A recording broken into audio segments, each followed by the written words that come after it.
This is At a Loss, conversations on life and death with me, Timothy Giles, and the people that I meet in my work as a funeral celebrant. People like Trish Fleming, who leads community engagement for Hospice West here in Auckland.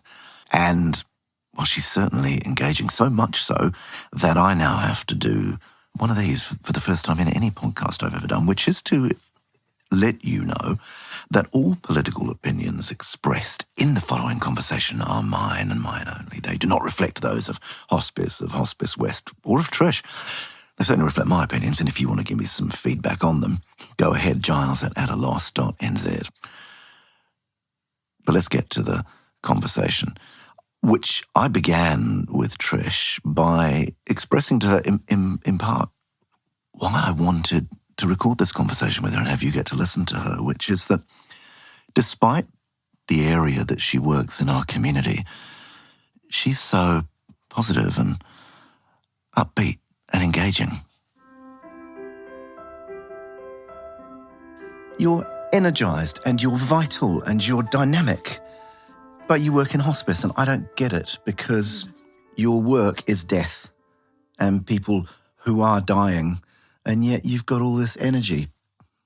It doesn't connect to my little brain. Yeah, interesting. And that's not the first time that somebody would have said that. Look, the space of death is about people, he tangata. And what's more vibrant than people and the journey that people are on? And, I feel completely energised and comfortable working in the space of people who are facing their end of life and who have experienced loss and grief and have more loss on the horizon.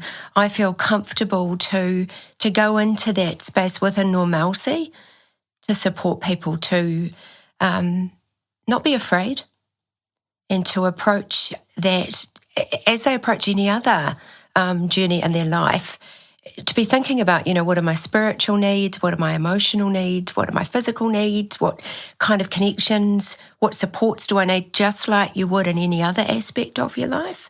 And so I find that energising, and I find the way that people embrace supporting a loved one on a journey, that to me, that gives me a lot of sustenance to go forward, actually. So there's two clear groups that I hear you really focusing on immediately. Yep. The person who's dying, and as you said, they're coming to the end of their life. Yeah. And then there's the people who are all around them. That's right. They're the people who are going to have the enduring experience of the loss. And, with my professional training as a social worker and working in family services, I guess that's just part intrinsically of what I do. It's the people that support the person who's come into the end of their life. It's those people that have the before, during, and after experience of the loss. And I'm interested that those people come out the other end of that experience the best that they can. And I think when we give people that opportunity to come out the best that they can, they take that forward and support others in future situations. It's like growing a death knowledge. Growing a death knowledge? Yeah, growing a how we do it, or reclaiming it, or, I don't know, some things to think about. I'm going to come back to that, thank you. First of all, though, I realise in my dodgy introduction, I haven't put you in the context of why we're talking and how you end up having these conversations. Yeah, that's true. That's okay. What does your business card say? Business card, long title, Clinical Community Liaison Manager. How do I describe that? I say I do community engagement. My job is to go out and to share as widely as possible, normalising this death space, normalising palliative care and hospice. And in doing that helps to break down people's misconceptions, misunderstandings. So what does that look like? In terms of going out and engaging, how? Yeah, great. That's a great question. It could be a one-to-one corridor like this. It could be, yesterday was 40-odd organisations who came together that we were seeking feedback about an area of service development that we have. It could be Monday night was I talked to a group of the public at Green Bay Community House on advanced care planning and during powers of attorney, why it's a good idea to have a will, funeral planning, that sort of thing. It could also be working with a group of aged residential care nurses, helping them to understand a philosophy of identifying deterioration, palliative care. Could also be, lost that one. What was the other one I just did the other day? I've lost it. You had a community engagement. You had whānau. A whānau hui? Yeah. Was that Green Bay? Look, here's my question. When you talked about deterioration and working with aged care nurses, right? Yeah. Now I'm hearing why your title needs to be quite long, because it's community you've talked about, right? And it's clinical. Absolutely, yeah. We've got a role. My team is a community outreach team, and our role is to support clinicians as well as the general public to be supported to identify the changing health conditions and put preemptive plans of care in place. I guess you could say it's a public health approach to palliative care. It's about thinking this person has this diagnosis that is non-curative. With our clinical... What was that, non-curative? Non-curative. They're not going to get better from this illness. And it's about facing the realism of that as clinicians as well, and supporting clinicians to think, okay, this is a non-curative illness, this person's not going to get better. What are the things that we need to support this person and their whānau with to plan for the future? And what are the things as clinicians that we can expect we are going to need to provide as this person's health needs change?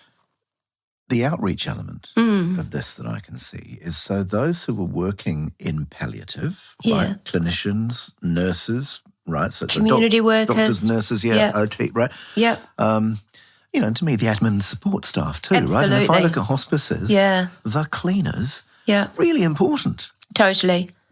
We're all a team. And, when we talk about an interdisciplinary team in hospice, we mean our admin staff, we mean the lady who's front of house, we mean the volunteers who go and visit by order patients and their whānau, and of course we mean our doctors, nurses, social workers, counsellors. But I mention cleaners in particular because this is quite an intimate space that is created. Absolutely. And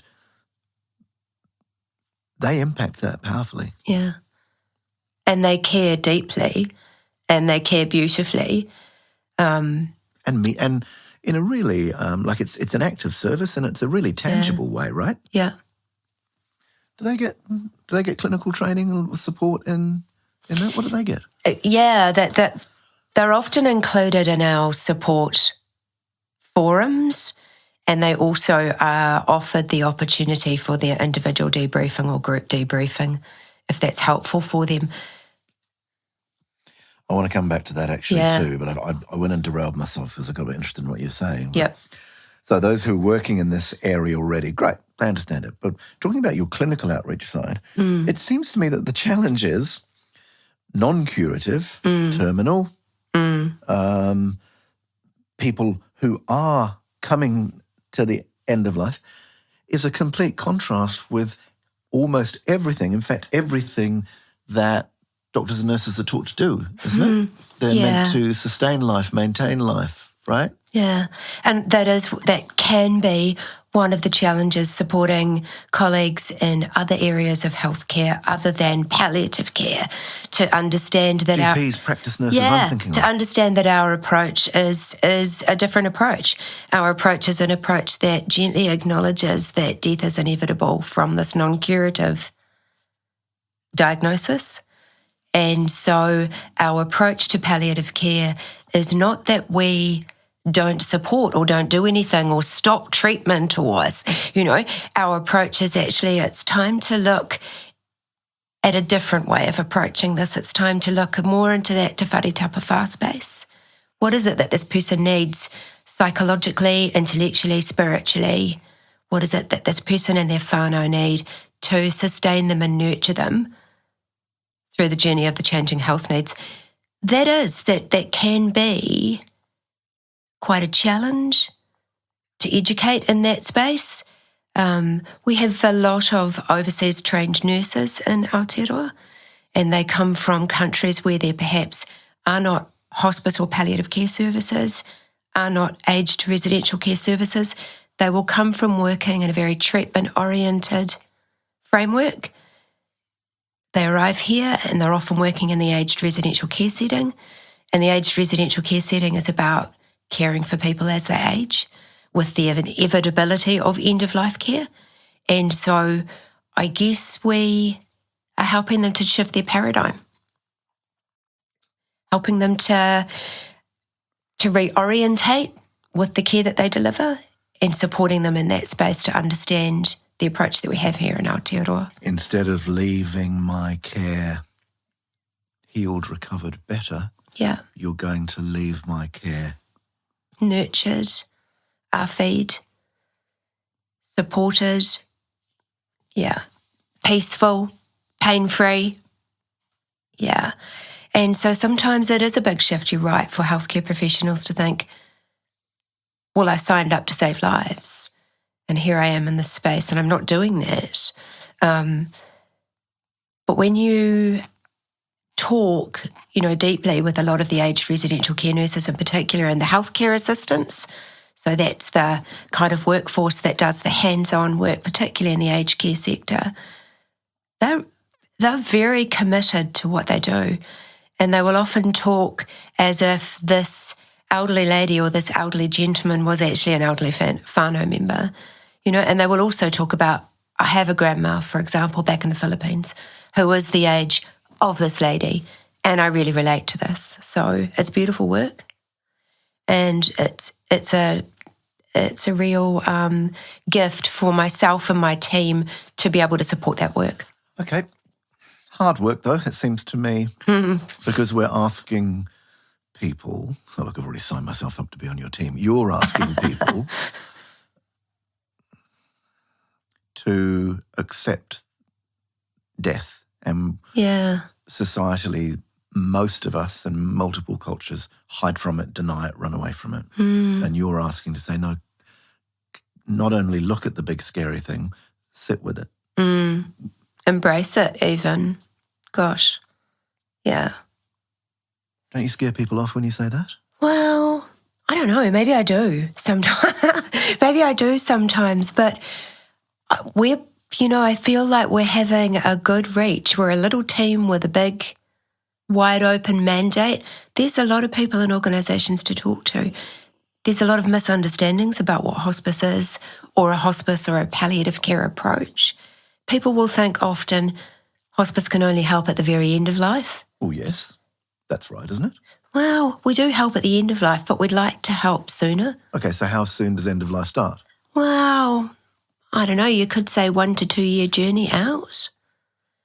And that's going back to that conversation we had earlier about if we're able to come alongside people, and that means the health clinicians and social care clinicians too, if we're able to come alongside people earlier in the journey of the deteriorating health needs, I really believe we're going to impact that journey for the better afterwards.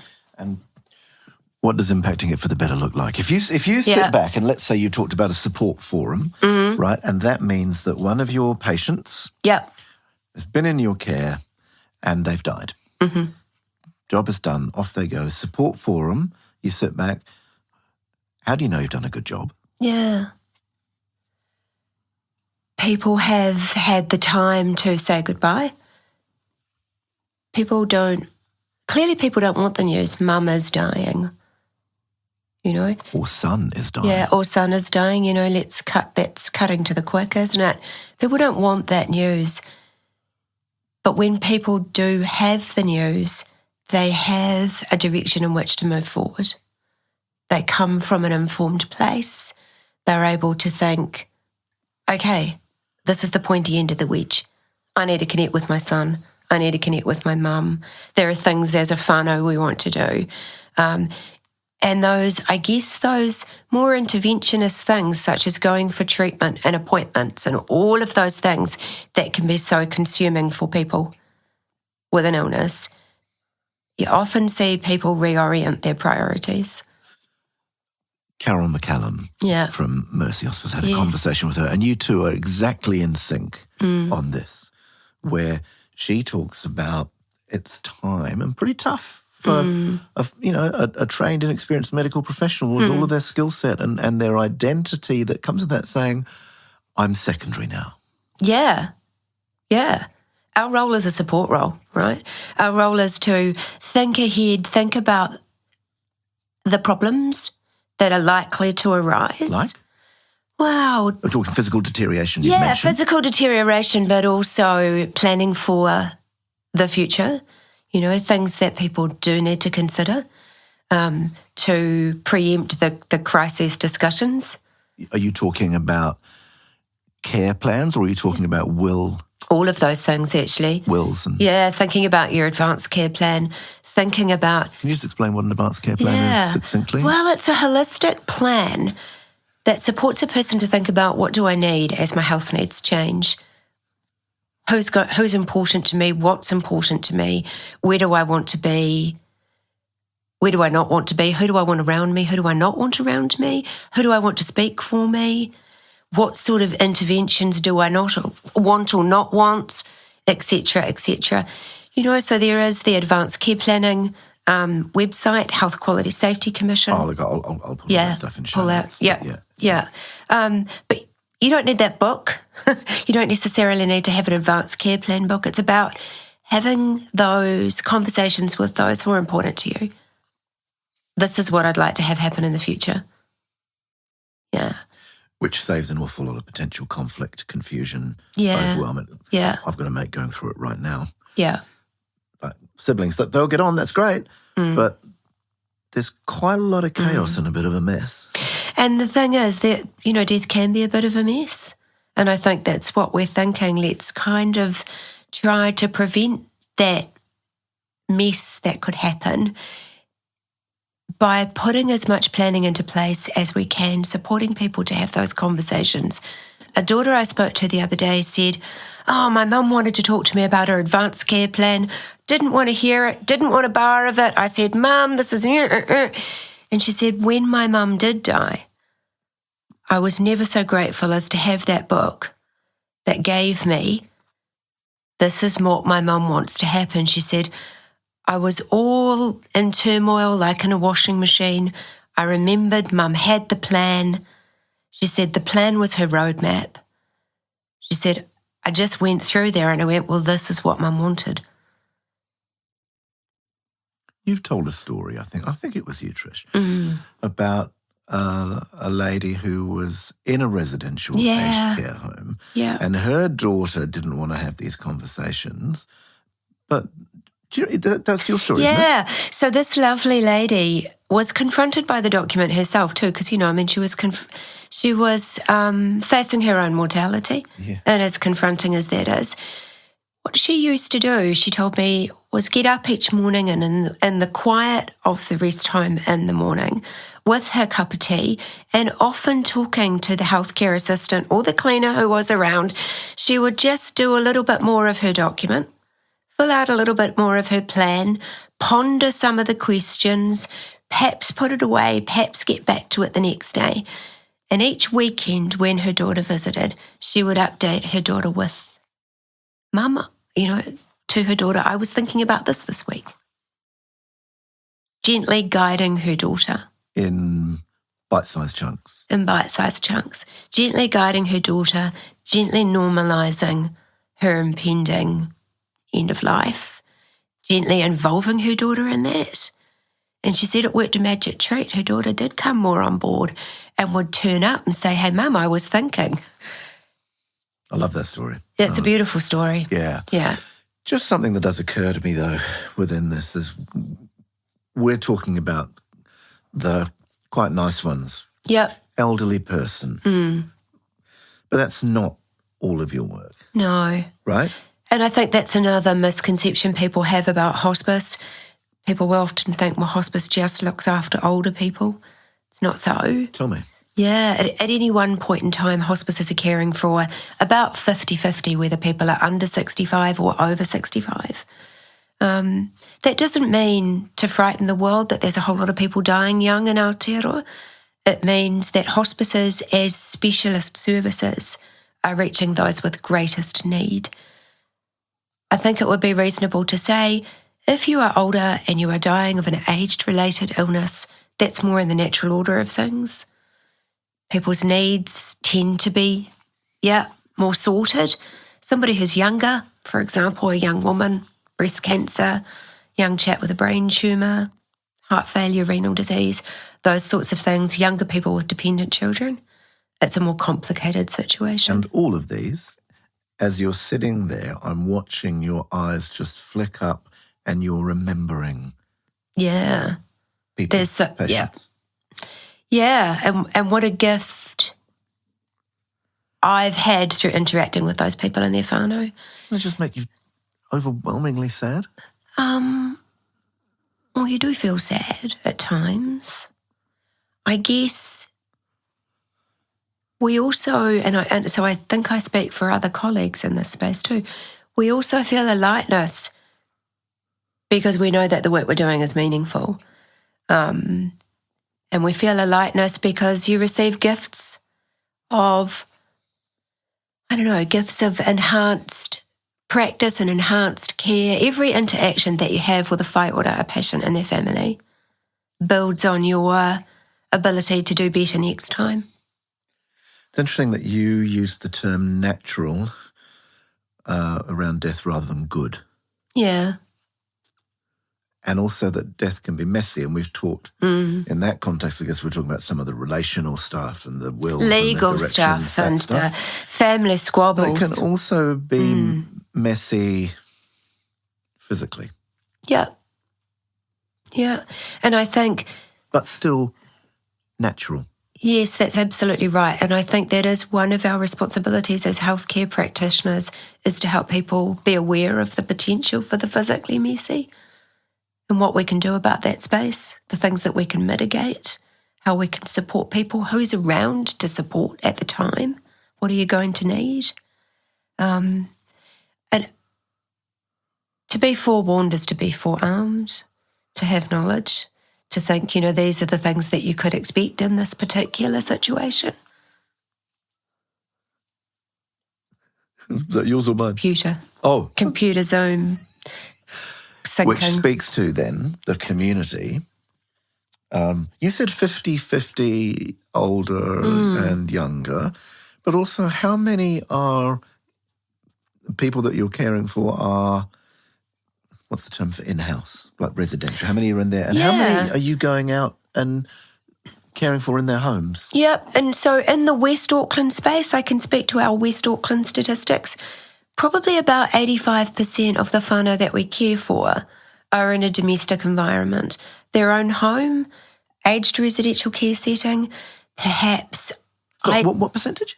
About 85%. I had no idea. It's just a very small amount of people. I thought it was... No. Okay. No, most people have... Most of your work? Yeah, and that's another major misconception. People will think if I'm going to have hospice care for my mum or my brother or my son, he's going to need to go there, and I don't want that to happen, so I'm going to say no to hospice, or we're not going to engage with hospice. 85% of the time. But most of the time, all over Aotearoa, hospice care is happening in people's chosen environment, and mostly that is their domestic environment, and that's actually trending greater. Which is better? Is it kind of better and easier for you if it's at your place? Well, oh my gosh, it's such a privilege to go in and deliver. I don't want to deliver, it's not the right word, to go in and... Well, you are. You're delivering care. Yeah, deliver care. It's such a privilege to go into somebody's home. When people are in their own home, that's their castle. It's such a different dynamic to when people are in an institutional setting and disempowered by the institutional setting and the bleepers and the professions around them and the hierarchies and the whatever else it is. It just is disempowering and alien for people. But when they're in their home, they've got their pets and their paintings and their favourite cup and their kids and their grandkids and their view of the Waitakaris and the neighbours that annoy them or they love them, just wherever it is. Yeah. And so we go in there as the guest to the space. And I think I know that facilitates a different relationship with whaiora patients and families. Absolutely. Yeah, it just is. It makes sense to me in that it embodies what you're talking about of clinically we're just going to step back a little bit. Yeah. And you spoke about te wharetapawha, mental, psychological, spiritual, emotional.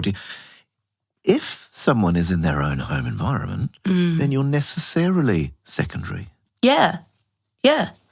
Our job's to provide the knowledge, skills and resources to support the things that the person in the whānau can't provide themselves or don't have experience with themselves. But everything else, you're looking... Yeah, it's guided by the people. Yeah. Interesting. You were talking about the hui that you ran recently where, because you've got a residential new... development. Care facility being built and developed. And you met with a bunch of, I think you said, 30-something people in the community, or was it whānau? And the questions of what they wanted to know... Yeah. Were more related to how is this environment going to be? And when we come to the environment, will we be able to have our dog visit, for example? Will we be able to bring our own food? What sort of food? And when you say bring our own food, that's like food that's culturally what I want to eat. Totally. And it might smell different than... Totally, yeah. And will I be able to have my music, my cultural music? Where will the contemplative spiritual space be? It was just the most wonderful questions. And our medical director, Dr. Celia Palmer, this is her wharekurowai, the home from home is her baby. She said, look, we're going to have this other space that is really reflective of our community of West Auckland. It's in addition to our wonderful, robust community services to say, not for everybody is end-of-life care in their home environment appropriate or possible. There's a group of people for whom coming to the home from home, moving in to our whare with their whānau, there's a group of people for whom that's going to be the best solution for their situation. And you're investing in creating that. How, if you've said, come and engage with hospice years out from, right? Yeah, interesting. Death, ideally. Yeah. But coming in to stay and moving into that sort of facility there, how long, what's the range of how long people might stay? Yeah, it's not a long-term facility. It's a short-stay facility of probably 7 to 10 days. There might be some people who come in, they may have their end-of-life care. It might be just a couple of days. Yeah. For other people, it'll be come in, have their symptoms, such as their pain got on top of, their breathlessness supported with a breathlessness plan, etc. And then they might get back to their home, might get back to their whare. Yeah. Where all of those things that are a challenge for you and Celia and the team to create are all in place. Yeah, the dog's there, that's the right. cat's on the bed. That's right. Okay. Yeah. So it's so easiher then. Yeah. Actually. Yeah. That's a complete flip of what I'd thought. Right. Interesting. Community that you're talking about and engaging with, who's missing out? That's a wonderful question, Timothy. There was a report commissioned by Te Whatu Ora, Ministry of Health recently, to put a spotlight on the populations most underserved by palliative care services in Aotearoa. And I think so that's, you can put that link in. It's not rocket science. There are populations that are under-supported across the board, I guess you could say. So populations such as the rainbow community, disability community, intellectual and physical, people with alcohol and drug-related issues, migrant communities, Pasifika Māori, the elderly, the rainbow community, incarcerated and other, gang-affiliated populations, housing and homeless populations. And, okay, so that sounds hard. Yeah. So why don't you just ignore them? Yeah. Yeah, that sounds like no solution whatsoever. So, the idea is to get out there and be alongside take our healthcare services, take our people, our knowledge, skills and resources, and palatably share that in a way that's right for those communities. What share? Palatably. What does that mean? Share it in a way that is relatable to those communities. And that necessitates hospices, palliative care services, really making good outreach, good community connections, building strong relationships, enduring relationships. How do you do that? Does that mean that you're having to change?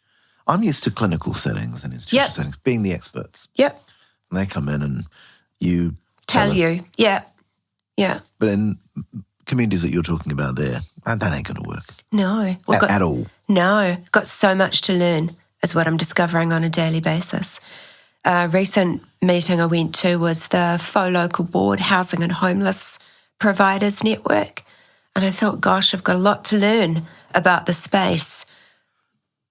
If I'm thinking we're going to be able to wander on in there and provide palliative care services, actually I've got so much to learn about how these people and these organisations who work in this space, how they operate, what they need, what the challenges are.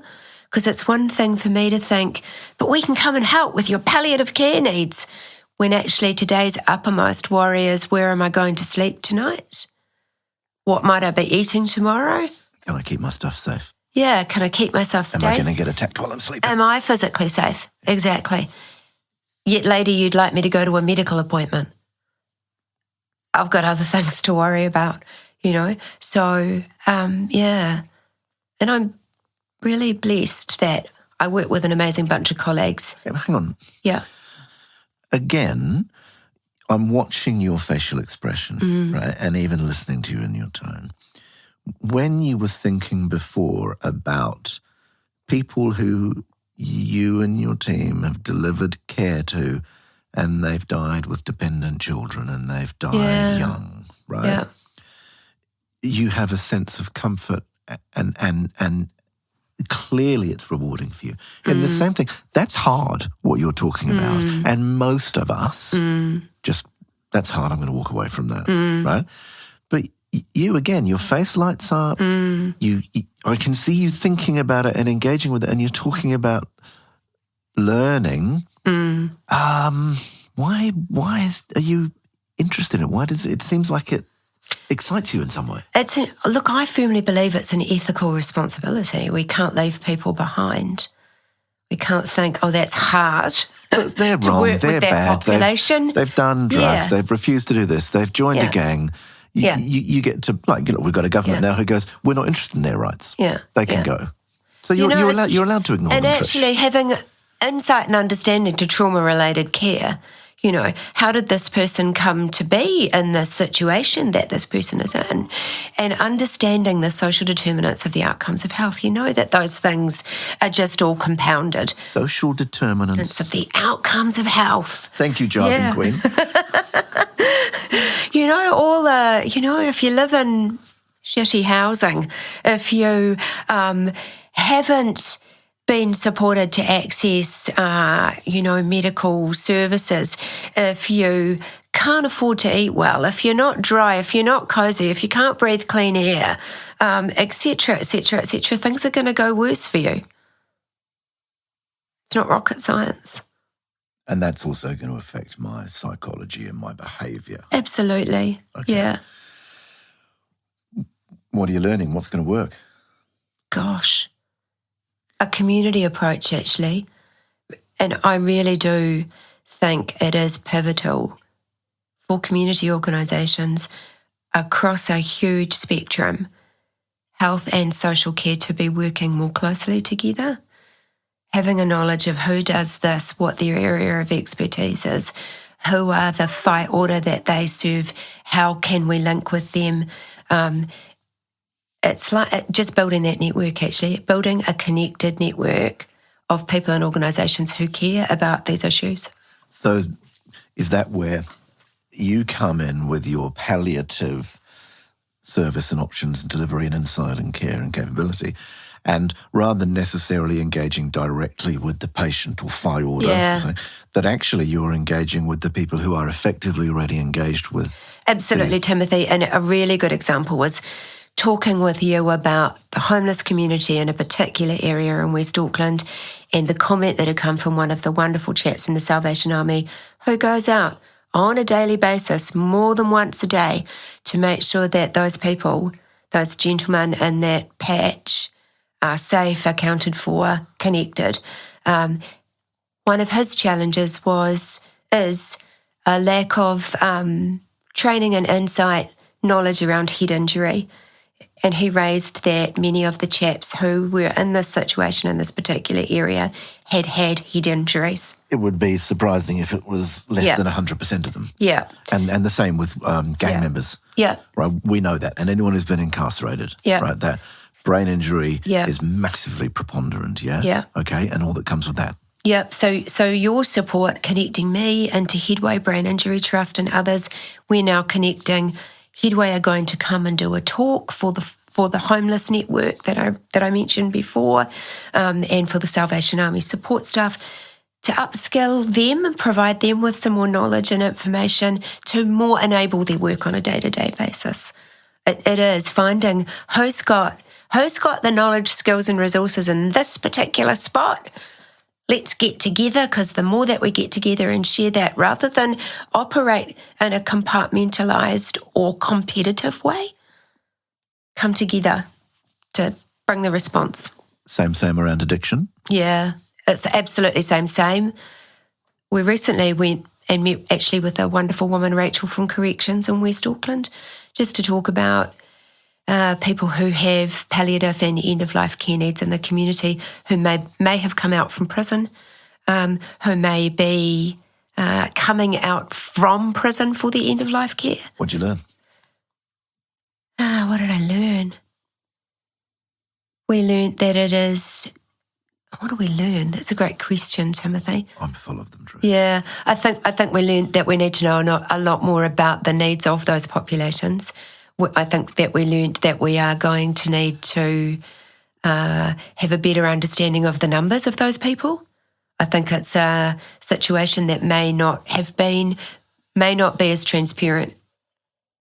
Might be a bit more of an underground issue, actually.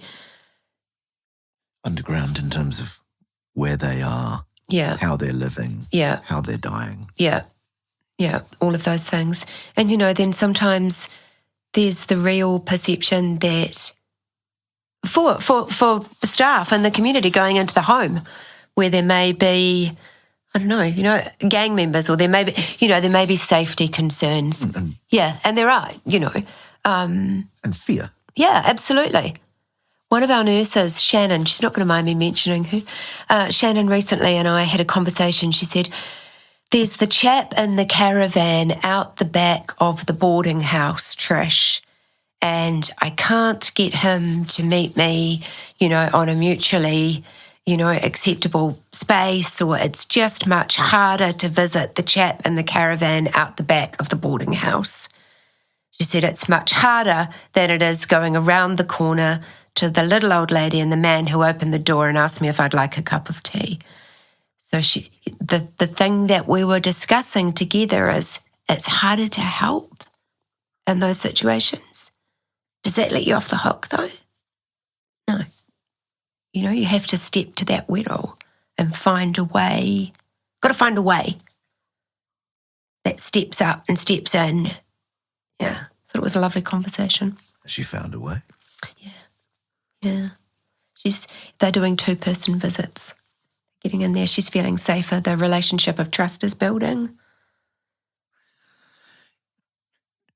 When you say, does that let you off the hook? Actually, yes, it does, because individual responsibility, and they need to be accountable for their choices in life. And if they won't show up in an appropriate adult way, then they don't deserve your care.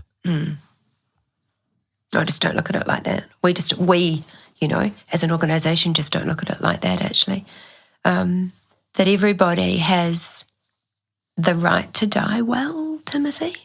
Everybody has the right to access good palliative care services, hospice support, and to have the benefit of those things wrap around themselves and their whānau, and also people who don't have whānau.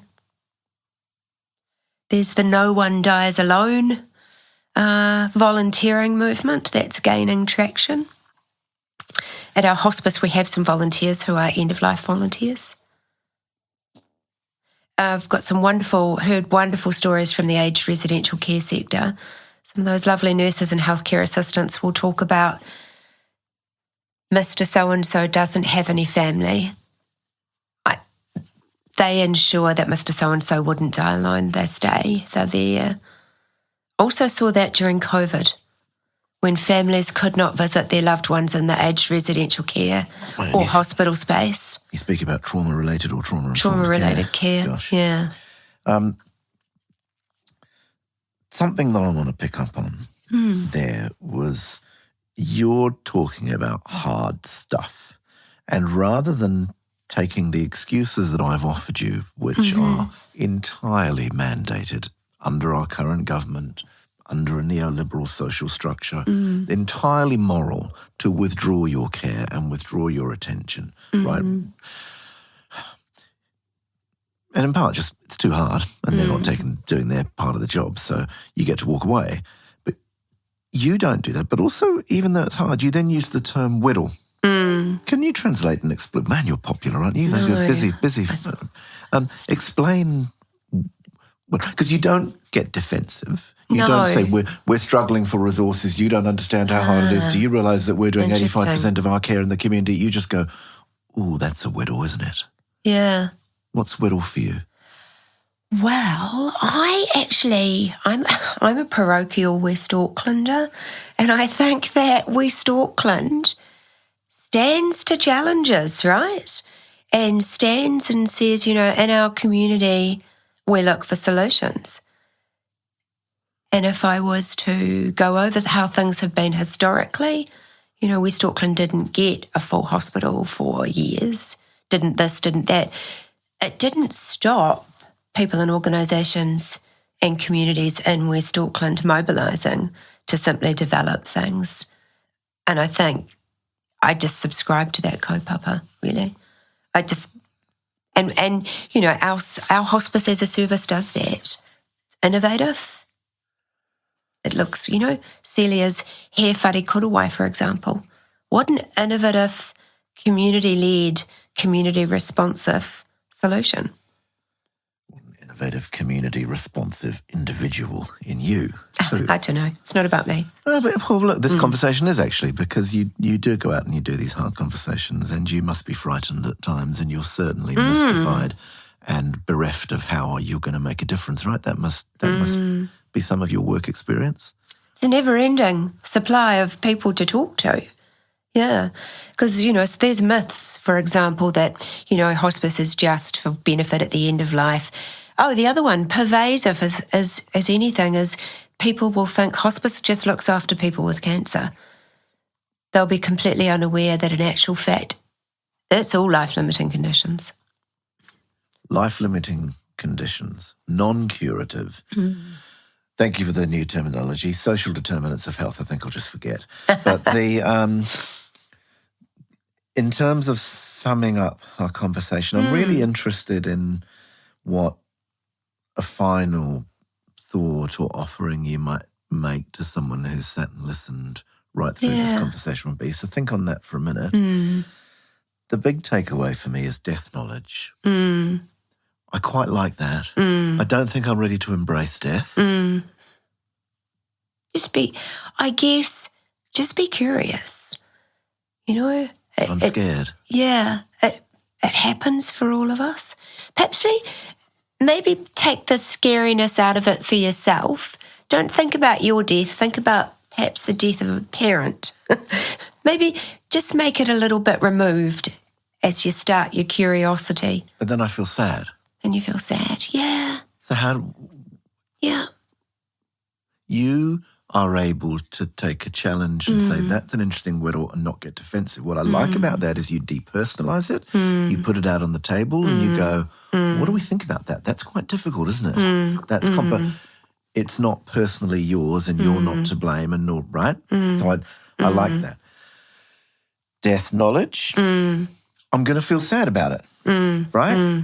So you're saying bring curiosity. Do I take that same... I think about my father is still alive. He's on the other side of the planet. When I think about his death, I feel sad that he's so far away, physically, emotionally, from me. Sure. And but okay, what can I get curious about? Not my personal situation. I mean, for people. Yeah, no, I think that what can we get curious about? What are our options going to be moving ahead? Do we have to do things this way? No. What are we going to, as a family, as a whānau, as a culture, as a tribe, as a group, what is it that's going to be our way to do this as we move ahead? And that's a little bit maybe about that reclamation thing too. What are you reclaiming? Yeah, reclaiming death as a community experience, as a normal experience, right? Yeah.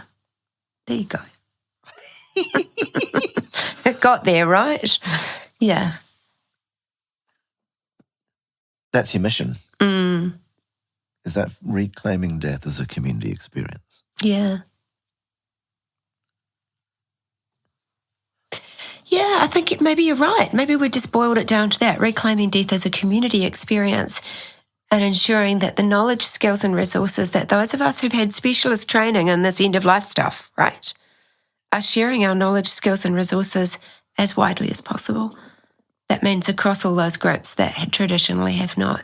Means the guy in the caravan out the back of the property. Means the chaps with the head injuries on the streets. Yeah, means all of those spaces. It means in the care home. It means in the lounge. Yeah, absolutely. Okay. Yeah. Last thing for me, burnout. You have this energy and this colour and this vibrancy about you, right?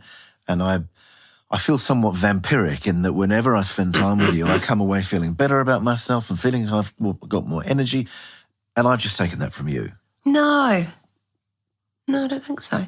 I thrive off other people's energy, right? And yeah, it's important to work with people and in an environment that nurtures you too, and to connect with other organisations who do community serving mahi, I guess, and I find that very energising. Okay. Yeah, that fills me up, right? Gets me motivated. Yeah. Have we completed our conversation? I think we might have. You did say one takeaway thing for me to think about for people to just reach out.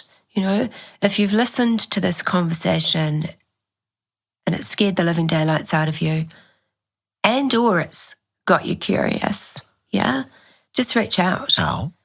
Like, so wherever someone Have a look at the Hospice New Zealand website. That would be a great place to start. Or your local hospice website.